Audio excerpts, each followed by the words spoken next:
Thank you for watching. Go to newsnationnow.com to find News Nation on your television provider. And don't forget to click the red subscribe button below to get more of News Nation's fact-driven, unbiased coverage.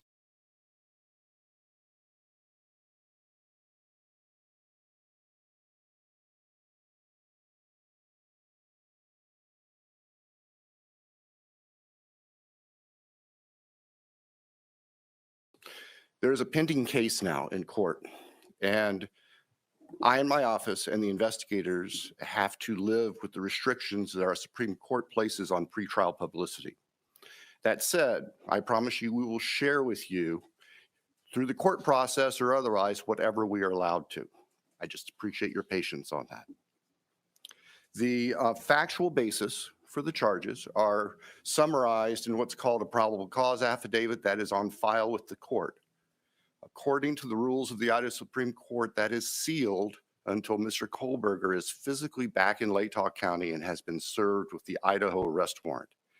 At that time, we expect that that affidavit will be available to you so you can share the true facts with all of your readers and your watchers and your listeners and all of the people who are interested and really need to know what's going on. So please have patience with us on that.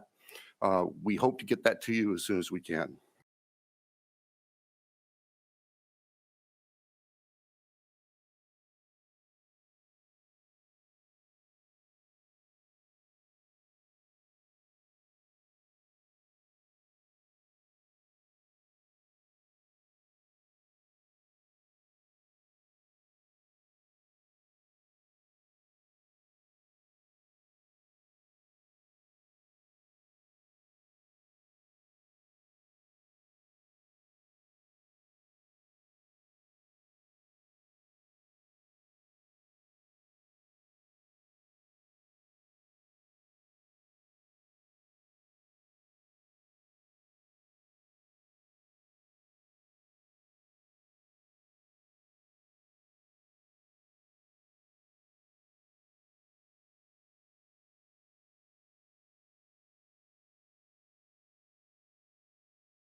On the evening of November 12th and into the early morning hours of November 13th, Kaylee and Madison arrived home at approximately 1:45 a.m. after visiting a local bar and a street food vendor. Ethan and Xana were also out in the community at Sigma Chi, and they arrived home at approximately 1:45 a.m. Two surviving roommates who were also out in the community arrived home at approximately 1 a.m. Later, on the morning of November 13th at 11:58 a.m., a 911 call was placed. The call reported an unconscious person. The call originated from inside the residence, and the surviving roommate's cell phone was used. During that call, the dispatcher spoke to multiple people who were on scene. Moscow police officers responded and found two victims, two on the second floor and two on the third floor of 1122 King Road. The results of autopsies indicated that the four were stabbed multiple times and were likely asleep during the attack. Some had defensive wounds. Xana Kernodle and her boyfriend Ethan Chapin were also out the night of November 12th. Investigators confirm Ethan and Xana were seen at the Sigma Chi fraternity house on the University of Idaho campus. Here's where things get a little shaky. Law enforcement confirms with News Nation Ethan and Xana were seen at the fraternity house around 9 p.m. They reportedly made it back home around 1:45 a.m. Investigators are still trying to piece together what happened between 9 p.m. and 1:45 a.m. Figure out who they were with, what was going on, maybe any routes or paths that they took to end up going home, those types of things. Potentially, that is critical to the investigation. As for the two surviving roommates, they were also out on the night of November 12th in the Moscow community. They returned home by 1 a.m. The two surviving roommates did not wake up until later in the morning on November 13th. That is when they called other friends to the house because they believed one of the second-floor victims had passed out and was not waking up. At 11:58 a.m. on November 13th, a 911 call requested aid for an unconscious person. The call was made from one of the surviving roommates' cell phones inside the residence. Multiple people talked with the 911 dispatcher before Moscow police arrived at the home. Is confused about the timeline. The police have really, let out that they know from 8 to 9, Xana and Ethan were at the Sigma Chi frat party. Then they're kind of unaware of their whereabouts until 1:45 a.m. arriving home. But then when they spoke to you, they seemed to indicate, no, we know that from 9 until 1:45 they were at the Sigma Chi frat party. Do you think this is like sort of nuanced words or syntax, or what do you make of this, unusual reporting? Because we can't get them to straighten it out. Sure. I think it's sort of an evolving timeline that police are sort of narrowing in. And in that case, I spoke with Idaho State Police spokesperson Aaron Snell in an interview last Tuesday, also with a Moscow police captain. And they clarified for me that indeed they do mean now that between the hours of 9 p.m. and 1:45 that Xana and Ethan were at that party over the entire duration.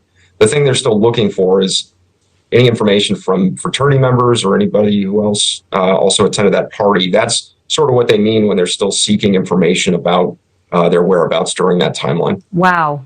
Because they even came out later and said, we are looking for the gap in the timeline, where they traveled, etc. So I really wish they'd be, a little less clear than mud on these very complicated issues that the public could be helpful with. On the night of November 12th, 2022, Ethan and Xana went to a party at Ethan's fraternity, Theta Chi. One of Xana's roommates, Bethany Funk, was at Theta Chi that night as well. But by 1:45 a.m. on the morning of November 13th, all 5 roommates, including the 5th, a young woman named Dylan Mortensen, were home in the house on 1122 King Road, along with Xana's boyfriend, Ethan Chapin.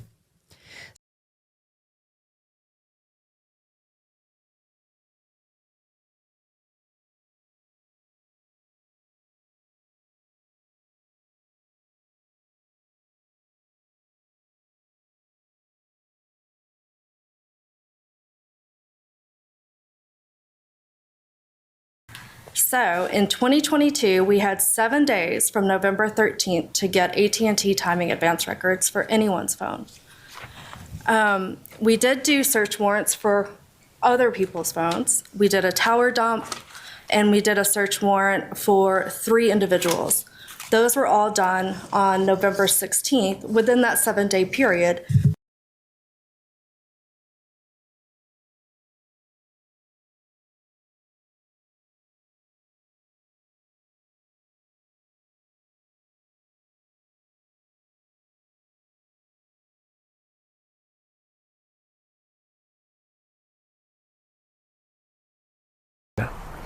Yeah, Robin, good morning. Authorities tell me the other 2 roommates who survived were also likely asleep, but that they were in the basement.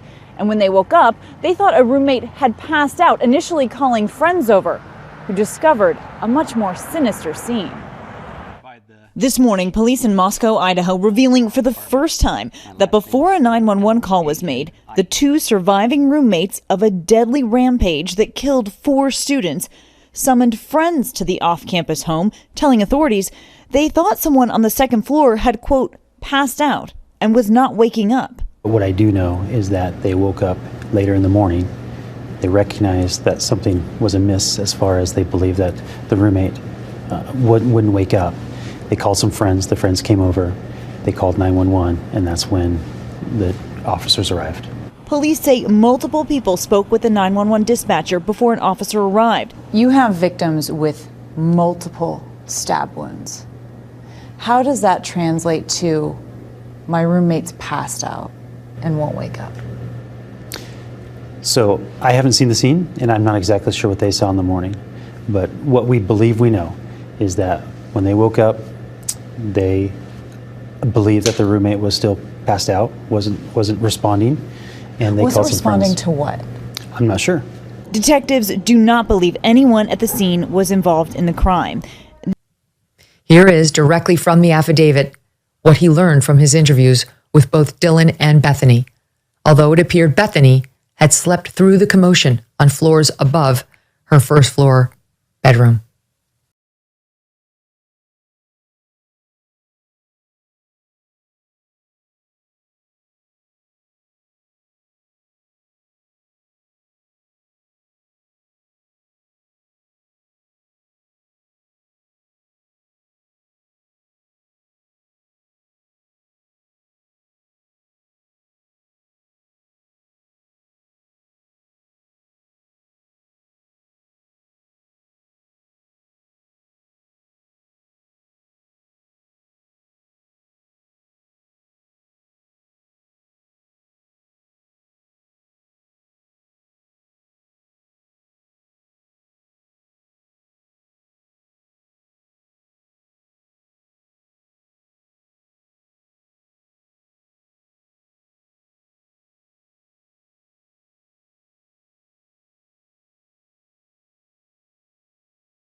A bored gas station employee with a strong intuition may have just given Idaho cops a break in the case of 4 murdered students. The worker at a mobile gas station told DailyMail.com that she believes she saw the white Hyundai Elantra that police believe is connected to the fatal stabbings speeding away from the crime scene. She said she spent days poring over surveillance footage from November 13th, the night of the murders, and she saw a white sedan speeding down the street around 3:45 a.m. before turning onto a side street. Authorities have said they believe the 4 were murdered between 3 and 4 a.m. and also mentioned a white Hyundai Elantra and asked the public for any help in identifying it. It's worth noting, however, that the white Hyundai Elantra that was caught on surveillance tape is not confirmed to be the one that police are looking for at this time. A bored gas station employee with a strong intuition may have just given Idaho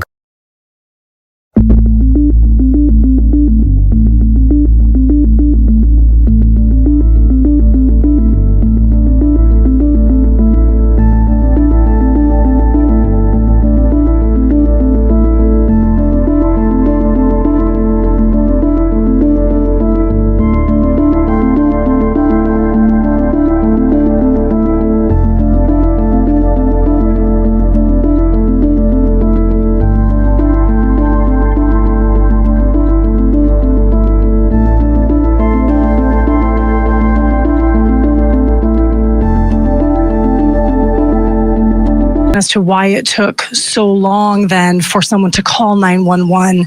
You have surviving witnesses to an incident at 3 or 4 in the morning, and the 911 call didn't come until noon. I don't think I ever said that they were witnesses. I said they were there.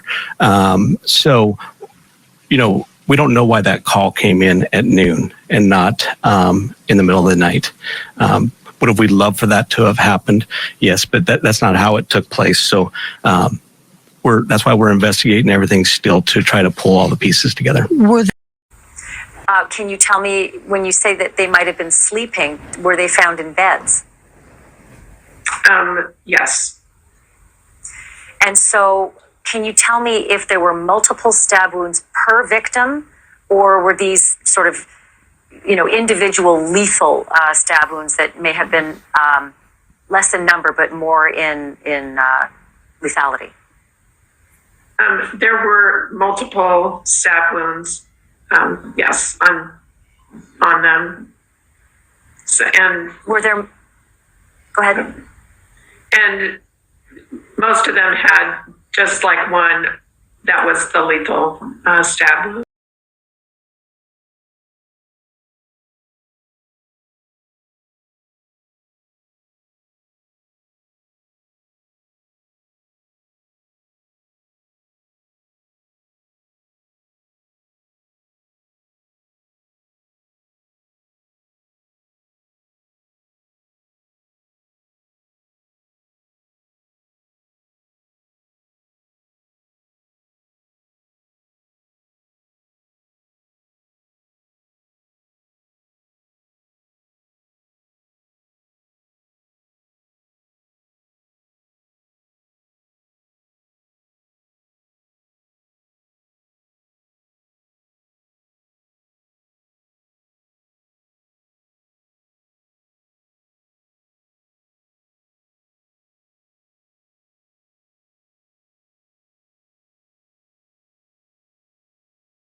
Case pure speculation.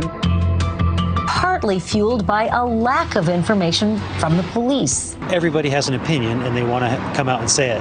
And so what that does is that detracts from the public's ability to trust the information that's out there.